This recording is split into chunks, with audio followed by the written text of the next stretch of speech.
मानिन्ज्यूहरू उठेर घाँटी सुक्ने गरी चिचाइराख्नु भएको थियो, देखेँ मैले।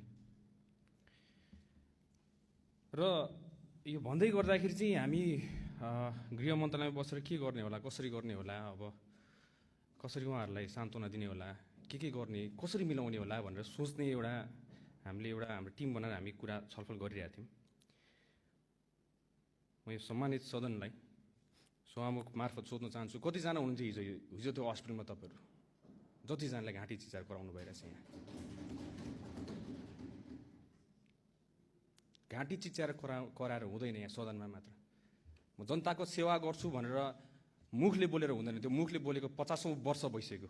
हामीले हातले गर्नुपर्छ, ठाउँमा गएर गर्नुपर्छ।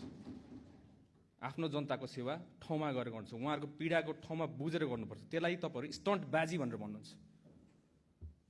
मलाई इच्छा छैन यहाँ कसैको लागि स्टन्टबाजी गर्नलाई, आफ्नो देशको सेवा गर्न आएको। जानी नजानी अन्जानमा होस्, आफूले सक्ने नसक्ने हामीले गरेर हातमा पानी राखेर यसरी गर्दै बिस्तारै हिँड्दै हामी यहाँसम्म आएको। पोखलाकी देश दुर्घटनामा जाला कि भनेर।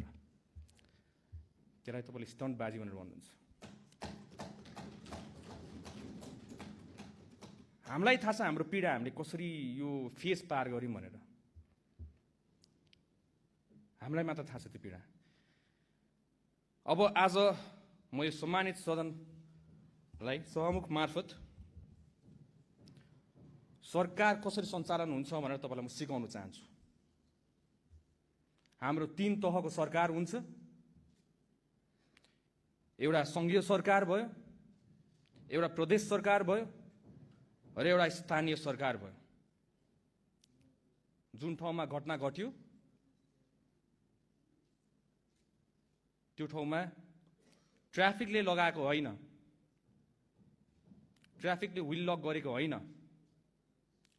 कुनै भिडियोमा छ ट्राफिकले लगाएको, त्यसमा व्हील लक लगाएको छ, नगर प्रहरीले लगाएको छ।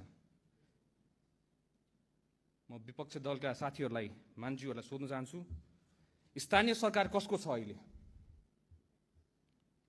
राष्ट्रिय स्वतन्त्र पार्टीको छ? यो प्रदेश सरकार कसको छ अहिले? राष्ट्रिय स्वतन्त्र पार्टीको छ? 2 तहको सरकार त तपाईहरुसँग छ। यो नियम कानुन हामीले बनाएको, तपाईहरुले बनाएको, तपाईले कार्यान्वयन गर्न नसकेर हामीले कार्यान्वयन गरेर हामीले देखाएको।